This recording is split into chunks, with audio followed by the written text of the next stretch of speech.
Dari peristiwa tersebut, psikolog keluarga dan anak Irma Gustiana menilai masa pubertas merupakan fase di mana usia remaja mulai memiliki ketertarikan terhadap lawan jenis.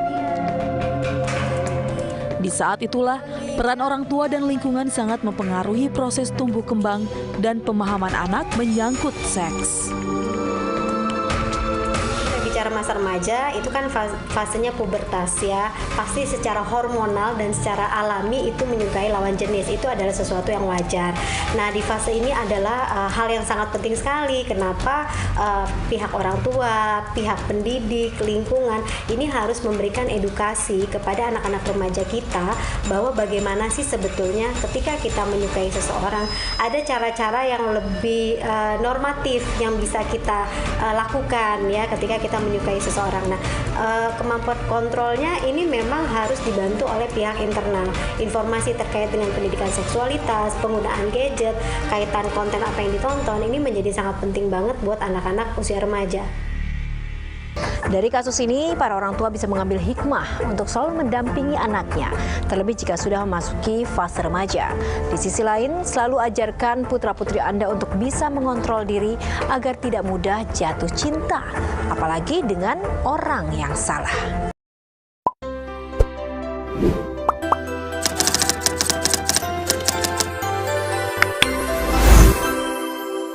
Pubertas adalah salah satu fase yang paling penting dalam perkembangan manusia. Pada masa ini, seorang anak mulai memasuki gerbang kedewasaan dengan berbagai perubahan besar yang terjadi secara cepat dan seringkali menimbulkan kebingungan.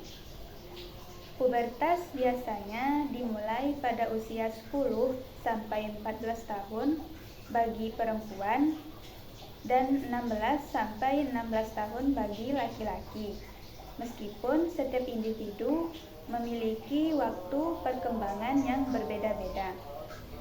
Perubahan ini meliputi perubahan fisik seperti pertumbuhan tinggi badan yang sangat cepat, perubahan suara, pertumbuhan bulu halus di beberapa bagian tubuh, perkembangan organ reproduksi, hingga munculnya jerawat dan bau badan. Meskipun perubahan ini merupakan hal yang wajar dan normal, banyak remaja yang merasa cemas dan tidak nyaman karena tidak siap menghadapinya. Namun, pubertas bukan hanya soal perubahan fisik. Faktanya, pada masa inilah remaja rentan menghadapi berbagai bahaya fisik, psikologis, sosial, dan perilaku. Bahaya-bahaya tersebut inilah yang seringkali tidak disadari, baik oleh remaja itu sendiri maupun orang-orang di sekitarnya. Ketika perubahan hormon terjadi dengan cepat, kestabilan emosi pun ikut terganggu. Inilah yang membuat remaja menjadi lebih sensitif, mudah tersinggung, cepat marah, dan justru mudah merasa sedih. Beberapa remaja bahkan merasa tidak dipahami oleh keluarganya dan mulai menjauh dari lingkungan yang selama ini dekat dengan mereka.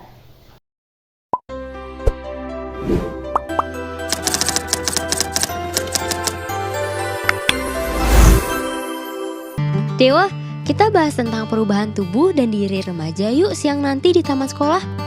Yuk, nanti aku ajak teman-teman yang lain ya.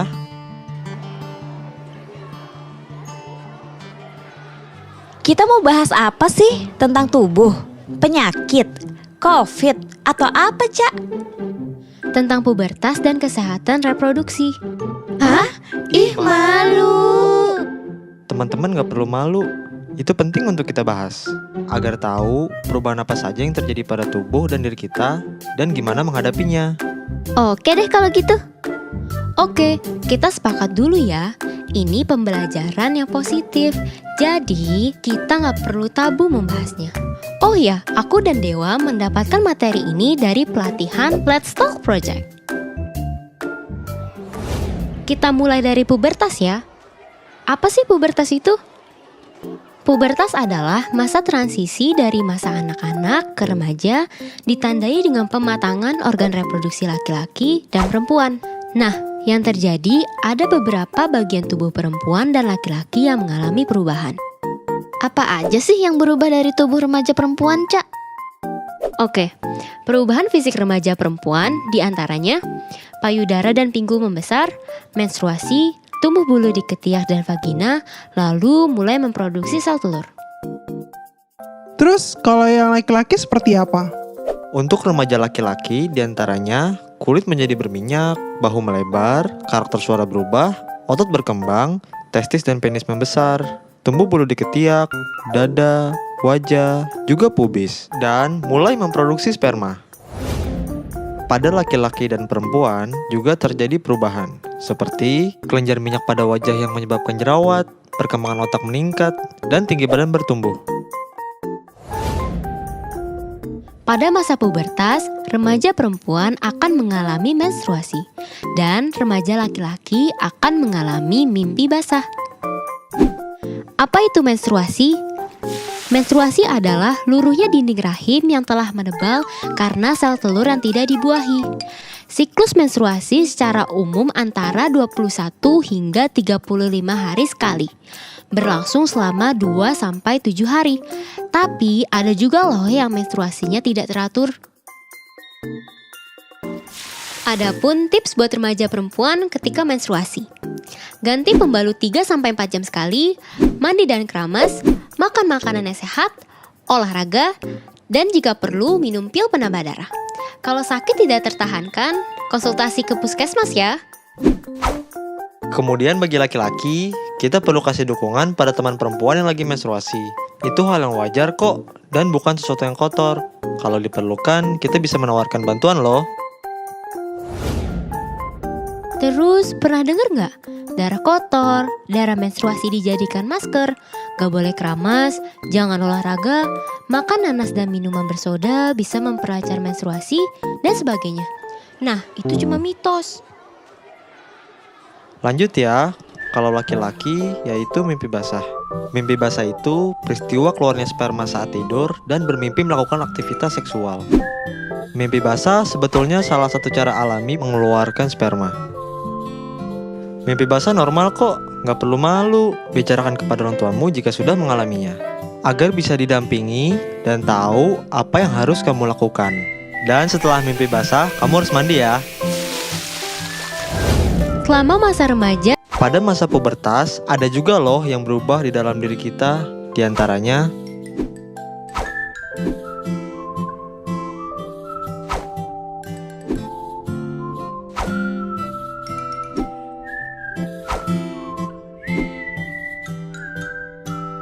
kesimpulannya, penting bagi remaja memahami masa pubertas agar kita dapat menjaga kebersihan, kesehatan, dan lebih menghargai tubuh.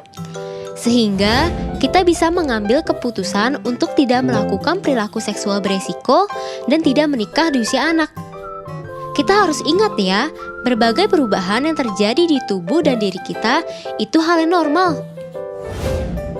Yuk sayangi diri dan tubuh kita dan hindari perilaku beresiko.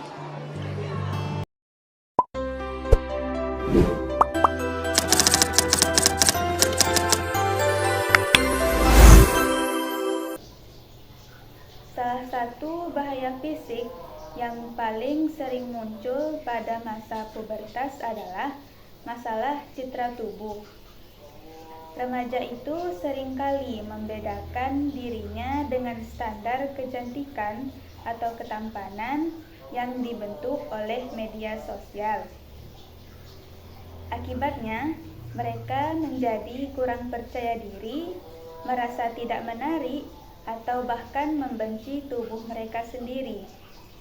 Tidak sedikit remaja yang melakukan diet ekstrim demi mendapatkan tubuh yang ideal versi media, yang sebenarnya sangat berisiko menyebabkan gangguan makan.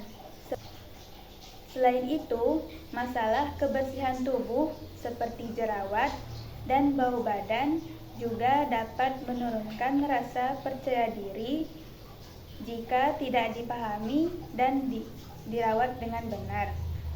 Dalam konteks kesehatan reproduksi, rasa ingin tahu yang tinggi tanpa pengetahuan yang memadai dapat menimbulkan risiko yang lebih serius. Pergaulan bebas, kehamilan dini menjadi bahaya yang mungkin muncul jika remaja tidak mendapatkan edukasi yang tepat. Kurangnya komunikasi antara remaja dengan orang tua atau guru membuat mereka mencari informasi dari teman sebaya atau internet yang seringkali tidak akurat atau justru menyesatkan. Selain bahaya fisik, bahaya psikologis juga memiliki dampak besar. Menurut Erik Erikson, masa remaja adalah masa krisis identitas, yaitu masa ketika seseorang mencari jawaban atas pertanyaan siapa saya dan apa peran saya di dunia ini.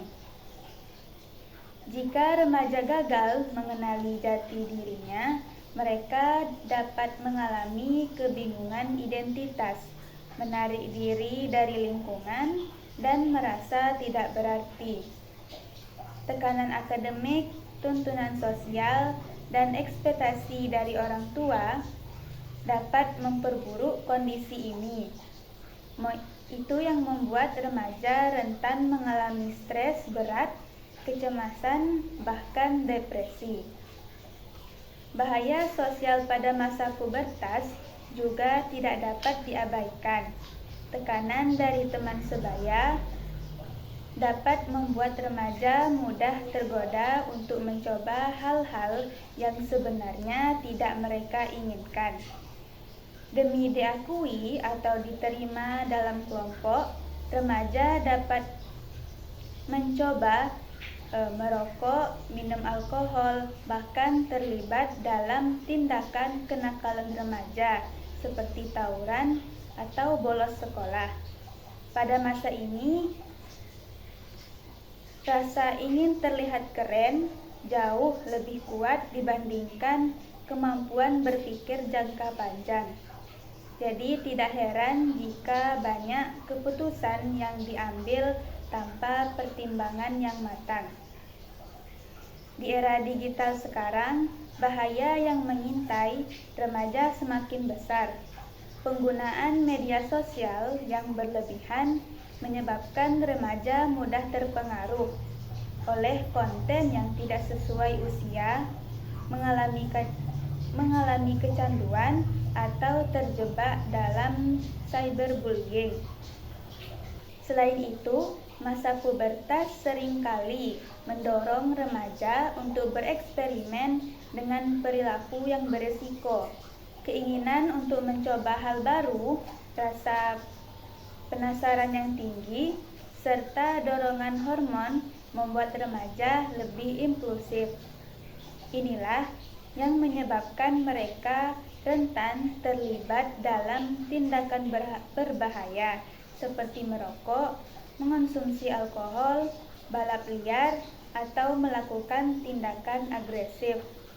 Banyak remaja yang tidak menyadari bahwa keputusan yang mereka anggap iseng itu dapat membawa dampak jangka panjang bagi kesehatan fisik dan mental mereka.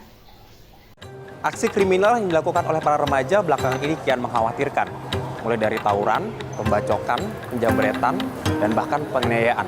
Dan para pelakunya ini mulai dari remaja ekonomi bawah sampai dengan remaja ekonomi atas.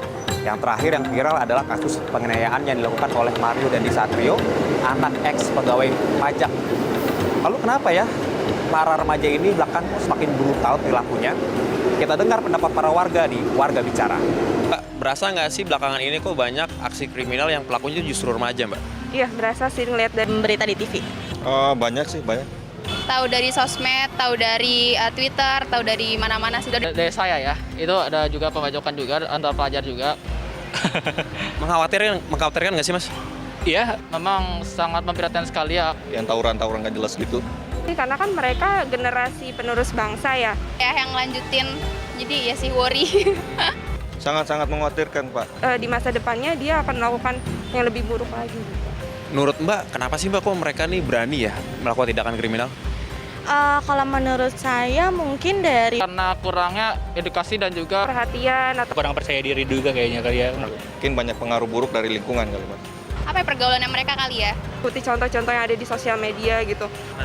Solusinya apa nih Mbak supaya remaja-remaja ini ke depannya nih tidak lagi terjerumus dalam tindakan kriminal? Melakukan tindakan positif kali ya. Sebenarnya lebih ke peran orang tua sih. Kalau Pada kita harus melakukan pendekatan seperti Sekolahnya sih harus lebih tegas lagi terhadap murid-muridnya, ekskul lebih. pendidikan moral di sekolahnya kayak pendekatan orang tua. pada anaknya juga. Sehingga mereka lupa untuk melakukan hal-hal negatif gitu. Makasih Mbak Mel.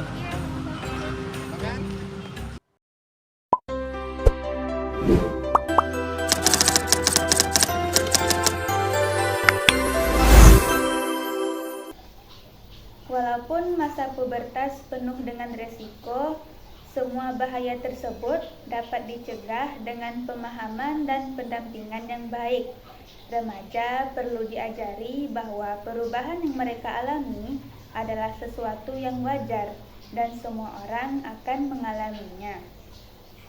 Mereka juga perlu belajar merawat tubuh, mengatur emosi, dan membangun kepercayaan diri yang sehat.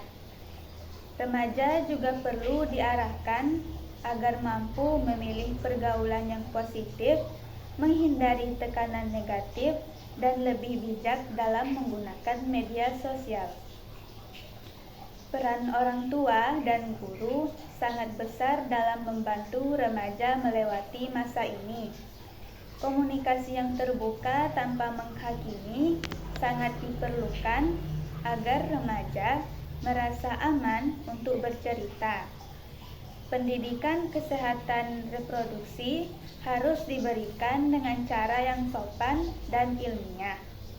Orang tua dan guru juga harus menjadi teladan dalam perilaku, termasuk dalam penggunaan gadget dan cara berinteraksi.